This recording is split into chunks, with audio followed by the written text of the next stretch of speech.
welcome to my channel, and in this video I will be connecting with some new words from the speech of Mr. Modi, from the latest speech of our Prime Minister Mr. Narendra Modi regarding the lockdown 4 situation. So we will be using here Hindi शब्दकोश. जो हमारे प्रधानमंत्री हैं उन्होंने एक video आज दिया था, सबको लाइव मैसेज दिया था. उसी में से हम वर्ड्स यूज करके, हिंदी वर्ड्स यूज करके उनको इंग्लिश में जानेंगे कि क्या कहते हैं. Okay, so as we all know that the suggestions and the advocacies of Mr. Modi are appreciated all around the world. So जो भी वो सुझाव दे रहे हैं आजकल कोरोना वायरस से रिलेटेड, तो that is acceptable all over the world.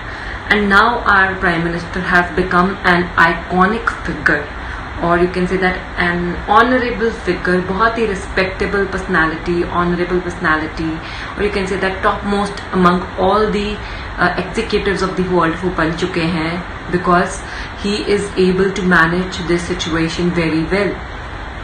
So maybe post-corona order will be different. Maybe it's fruitful for India.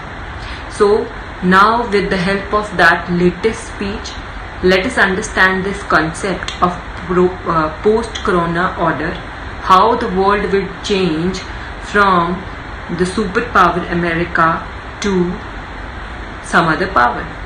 God knows what will happen.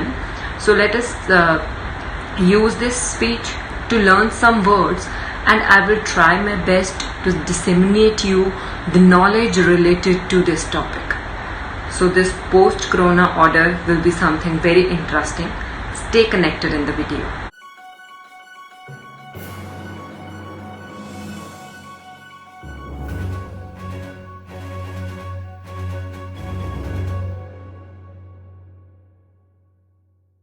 सभी देशवासियों को आदरपूर्वक नमस्कार.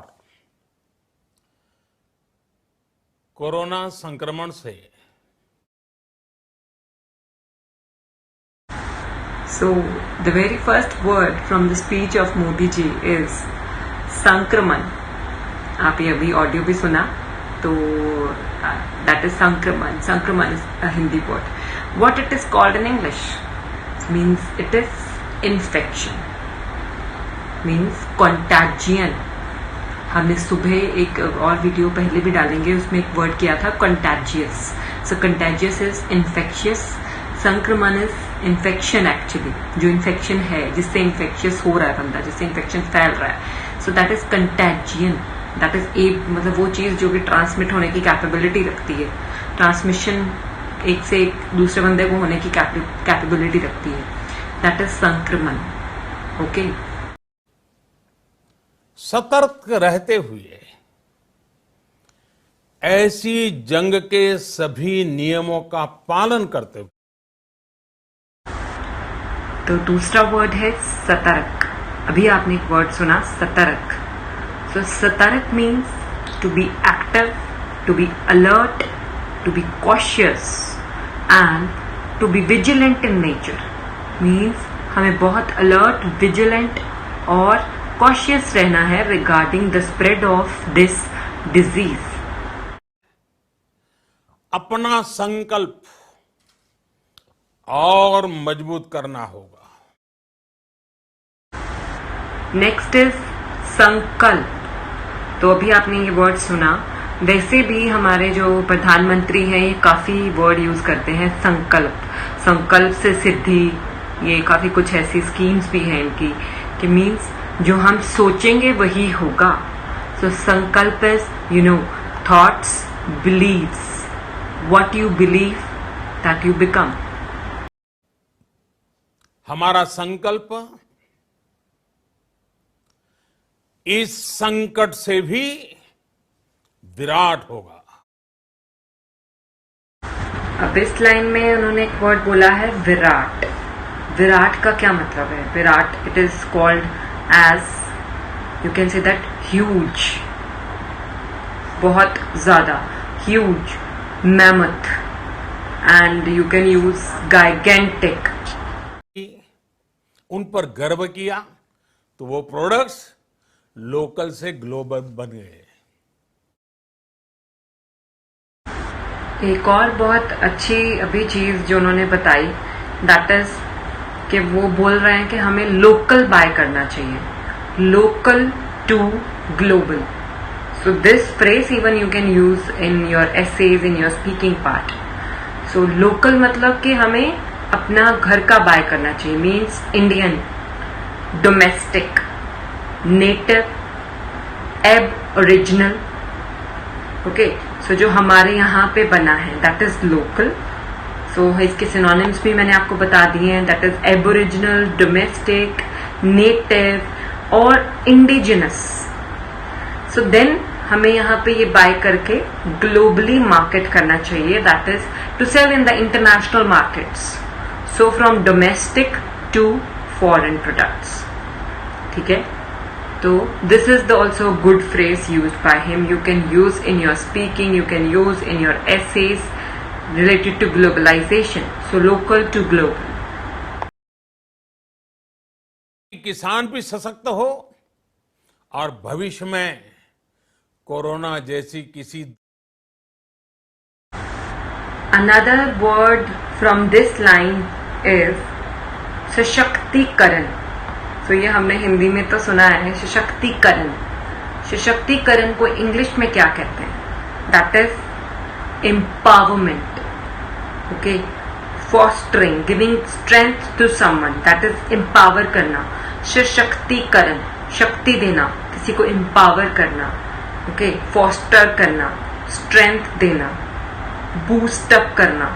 तो हमारे जो इंडियन इंडस्ट्रीज को बूस्टअप करने के लिए उन्होंने बोला है लोकल टू ग्लोबल. कि इसका मार्ग एक ही है, आत्मनिर्भर भारत.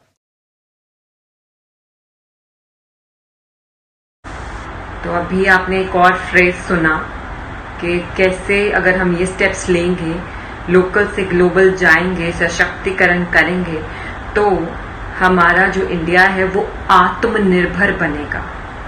आत्मनिर्भर मतलब self dependent, self reliant, self sustainable, खुद से अपने पैरों पे खड़े होने वाला. किसी की जरूरत नहीं है, हमें कोई इंपोर्ट की जरूरत नहीं पड़ेगी.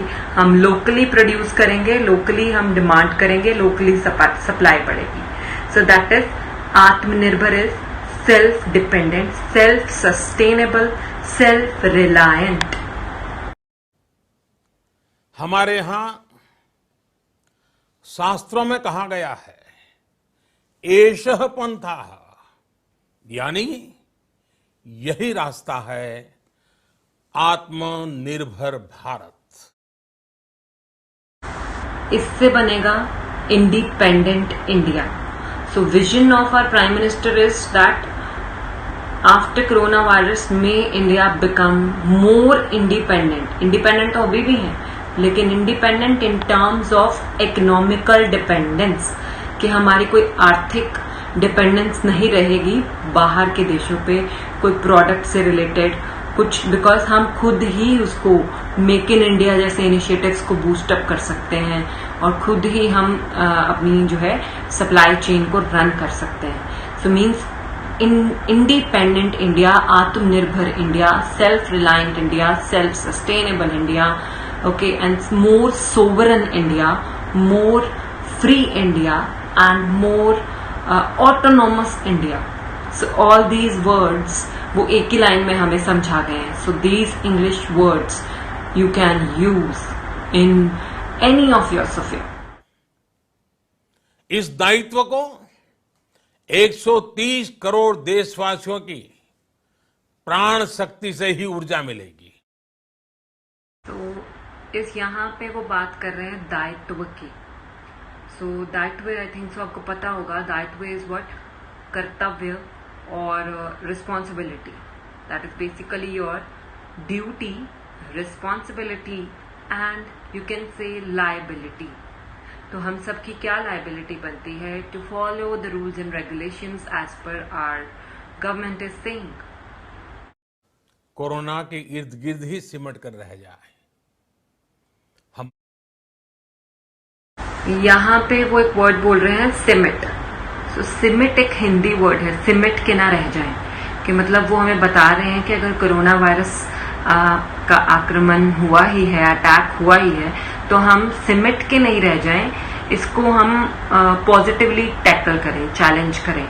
सो सिमिट is to be confined, to get bounded. वैसे तो हम बाउंडेड हुए पड़े हैं, बट इसको हमें डील भी करना है पॉजिटिवली। सो सिमिट is to be confined, to be in limit, to be in boundaries, bounded, trapped, captivated.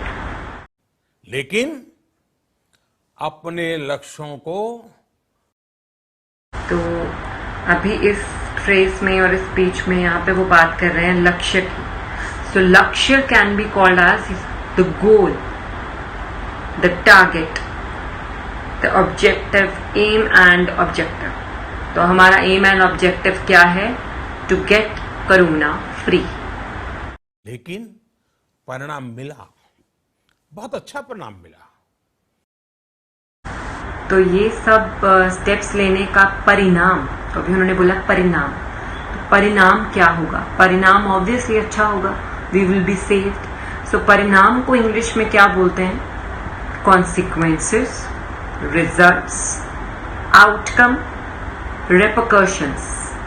सो इसके आउटकम क्या रहेंगे? You can say that output क्या रहेगी, रेपरकशंस क्या रहेंगे। Okay, so I hope so कि अगर हम सारे ये फॉलो करेंगे तो रेपरकशंस अच्छे रहेंगे, कि हम सब बच जाएं। तो जो लक्ष्य है हमारा, to be corona free and to become, you can say that independent India और आत्मनिर्भर इंडिया और सोने की चिड़िया, इसके लिए लॉकडाउन 4 जो कि प्रधानमंत्री ने फिर से कर दिया है, फिर से करेंगे। यहाँ अभी कोई इन्फॉर्मेशन नहीं है, 18 मई से पहले इन्फॉर्मेशन आएगी। तो उन्होंने बोला है कि ये जो लॉकडाउन 4 है वो बहुत ही नए तरीके से आएगा। So new colours, so in a new way. तो ये नई दिशा देगा। दिशा को क्या बोलते हैं? नई डायरेक्शन देगा। So it will be of new dimension, so it will give a new dimension, new direction to us. So कितने सारे वर्ड्स अभी हमने अपनी प्रधानमंत्री जी की स्पीच से सीखे हैं। So I hope that you will implement all these words. आपको हिंदी में भी कुछ वर्ड्स पता लगे होंगे और कुछ इंग्लिश में भी, and keep on implementing it. But the major thing is कि जो उन्होंने कहा है, जो उनका मेन एडवाइस है, जो हमारी गवर्नमेंट का एडवाइस है, वो भी इम्प्लीमेंट करें। Stay safe at home and अपनी फैमिली का ध्यान रखें। Take all the precautions because it is a challenging time, and if we like tackled this time, if we like handled this time positively, we may become a leader. So the vision of PM Modi, may it get manifested if we handled these situations cumulatively. तो अगर तो हमने इकट्ठे से इसको handle किया, then may India become सोने की चिड़िया again. So hope so. Be positive, stay healthy, stay safe, and keep on watching the videos. Thank you.